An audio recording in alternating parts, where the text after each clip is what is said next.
Hello and welcome to my YouTube channel. My name is Alexey and today I have a special guest, Irene GENOVA. Irene is a sound engineer and musician from Spain, and also she is an assistant of Jacob Hansen. Jacob Hansen is a well-known metal sound engineer who has been working with such great bands as Amaranth, Primal Fear, Epica, Delain, and many more. So in our interview with Irene, you will know what kind of experience and skills you should have to become an assistant of a famous sound engineer like Jacob Hansen, who is an assistant and what an assistant is usually do. Thank you so much, Irene, for being on my YouTube channel. It's a huge honor talking to you.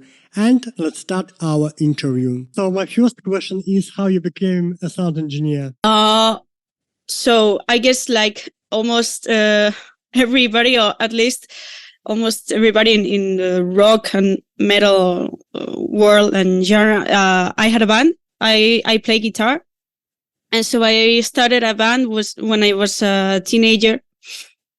And then when it came the time to make the decision of, what I'm going to do to make a living, I started thinking maybe my band is not going to make it, so maybe I have to think of anything else to make a living. And I wanted to do something related to music. So, I decided to study audio engineering.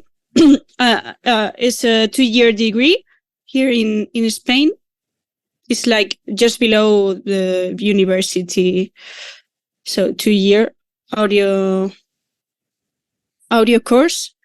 And then, I was already recording some demos for my band and, typical.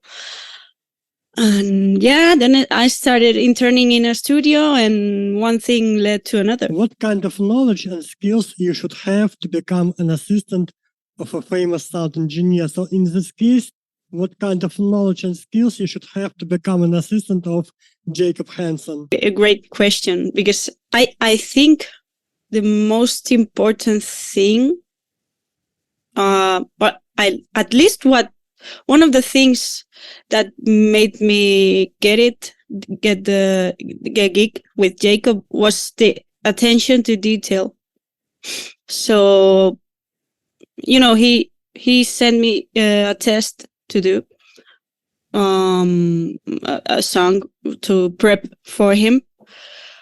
And he sent me a template with everything, how he likes it. And I think I nailed it because I paid so much attention to every detail that was there. And when you're an assistant, you have to make the engineer life easy. And the less things that they have to think about, the better, because they want just to be mixing in full creative mode. So I have to make sure that he has to do almost nothing, just import the audio tracks and go. So attention to detail, I think, is the most important thing. But then, I think being creative is another thing, because you can always, like, how do you say it? You can always propose things that maybe the engineer hasn't thought of, some new ways of working, or, new ways of organizing the sessions. I don't know. So any great idea that you have that you think can improve the workflow is a great asset, I think.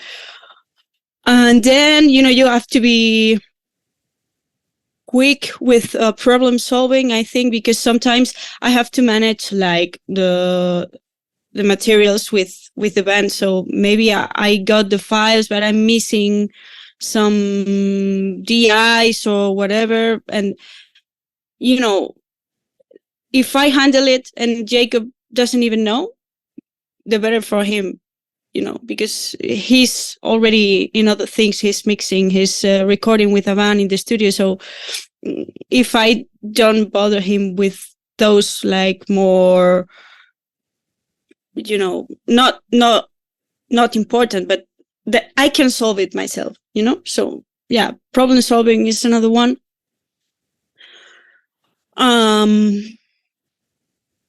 Yeah, I think those are the most important things. I think. As assistant, what do you usually do?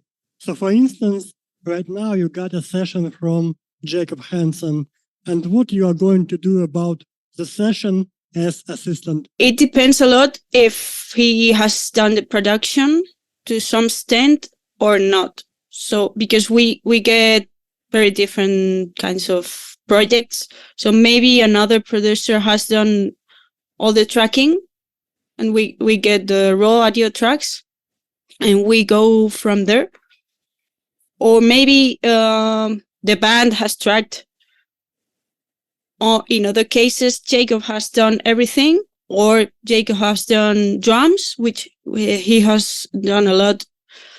Like, for instance, the band records bass and guitar DIs at their own studio, maybe home studio, and then Jacob does drums and vocals, for example, in his studio. So it really depends a lot on how the project has started. But the main thing that I do right now is mix prep. So the main thing that I have to do is organizing everything, the audio tracks, the different instruments, renaming, if I have to do some audio cleaning for the different tracks, DIs or vocals, whatever.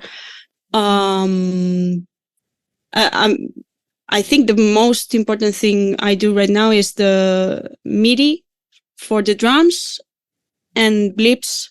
So I do the MIDI for the shells, which I have to be very careful with that, because I have to check that every MIDI note is aligned with the actual waveform. So it's a little time consuming, but it's worth it, because then you are sure that all your samples are going to be in phase. And also that when I print the blips, which is like a little piece of audio, I trigger it from the MIDI. That is going to allow you to use a gate perfectly, or almost perfectly. So it's very important to have that very, very tight with the waveforms.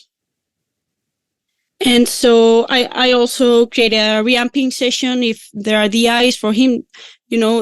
Imagine like an album, 10 songs, and I create the reamping session with all the songs, start to finish, all the DIs, so he has just to play and reamp it there in his studio. Other times, maybe I have to edit also some drums or some vocals, tuning vocals I've done too. Yeah, I've also helped him with his drum library, organizing, renaming samples, which is also a big chunk of work, because when you record a drum library, there are tons of different samples. So I think that's the main thing. So I want to ask you about audio editing. So in this case, my next question is, do you need to have some skills about audio editing? And you already said that you are doing audio editing, but can you please explain in some details how do you do audio editing? Well, we work in Pro Tools, which is, I think, the best, or the at least the industry standard still for editing. I think, please, people, don't kill me if you use another one. Every one of them are fine, but I think Pro Tools is the most intuitive for editing. So I already knew how to edit in the studio that I started interning. I did a lot of editing there, and then I also worked in dubbing studio, so nothing related to music. I worked there as an audio engineer, recording and editing there. So there I learned a lot too about audio editing. And yeah, when I started working with Jacob, he just let me know how he likes things. So I already knew the processes, like the beat detective to edit drums, for example, Melodyne to tune vocals or to tune the bass DIs, which we do always too. So you have to know the tools, but it is also necessary to know how the mixing engineer likes things, because, for example, some engineers like the drums very tight to the grid, and others like them more loose. So you have to be aware about that kind of things. But yeah, you always learn new things, because when someone shows the way that he likes to work, you can get to a point from various ways, so there's a lot of ways to get to that point. And when you see another engineer how he likes to get there, you always learn something new. So it's great, and to learn from great engineers like Jacob. So my next question is, do you do post-production? So in this case, do you do some sound design stuff for specific songs? Do you add some snare bumps to some specific songs? For Jacob, I don't, because that's the producer's work.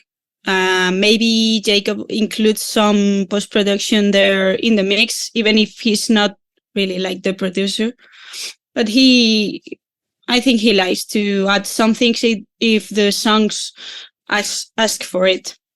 But, when I'm mixing my own stuff, some projects that I do here in Spain, sometimes I'll do some post-production too, yeah. So my next question is, what have you learned after working with Jacob Hansen? Yeah, I'm still learning from him.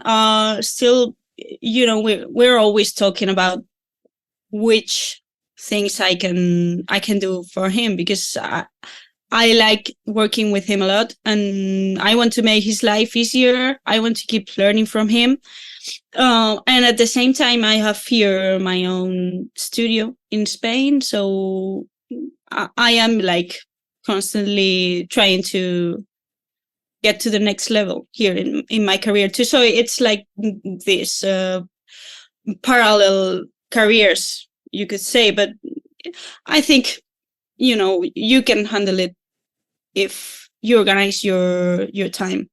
So my next question is, does assistant get any credits on recordings? I think, well, it's the credit thing is a little bit, strange in audio, because now that almost nobody buys CDs, you can find credits so easy. So in Spotify, obviously no, because I think the only person that gets credit is the producer.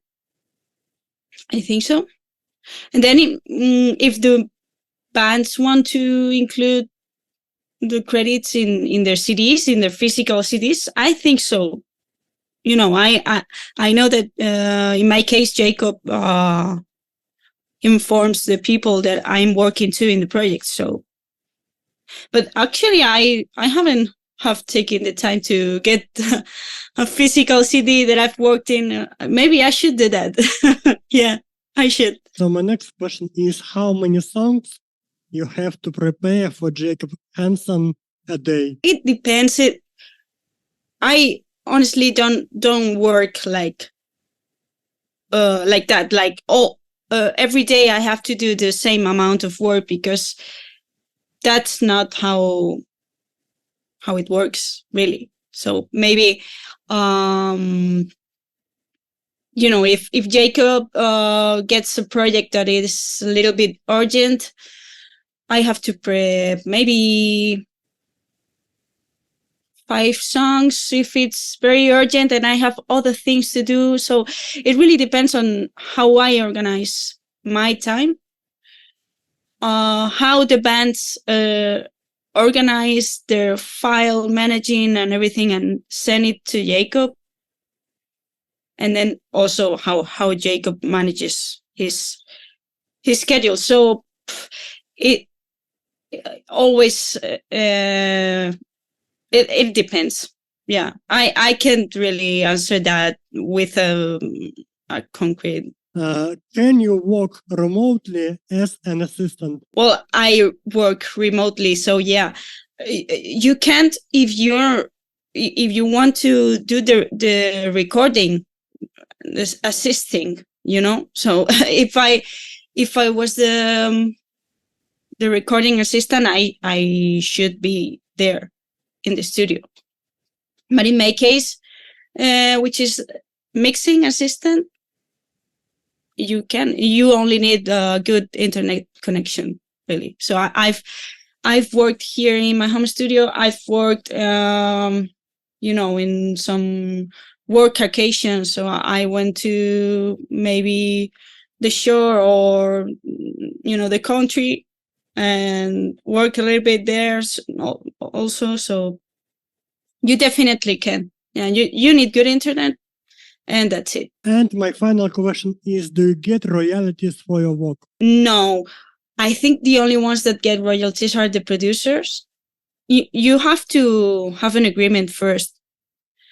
As a producer here in Spain, I haven't got yet any royalties because honestly, I haven't worked in a project so big that it was worth it for me to discuss that, because it's a sensitive thing to musicians, to artists. So if you are going to ask for royalties, I think you first have to be very sure that you're going to be very decisive in the songwriting or in the producing, and you have to know very well how to talk to them about that. So in my case, no, but I know other producers do. So yeah, and as an assistant, definitely no. Thank you so much for such a wonderful interview. Thank you so much for taking your time. It was a huge Thanks pleasure for having me. talking to you.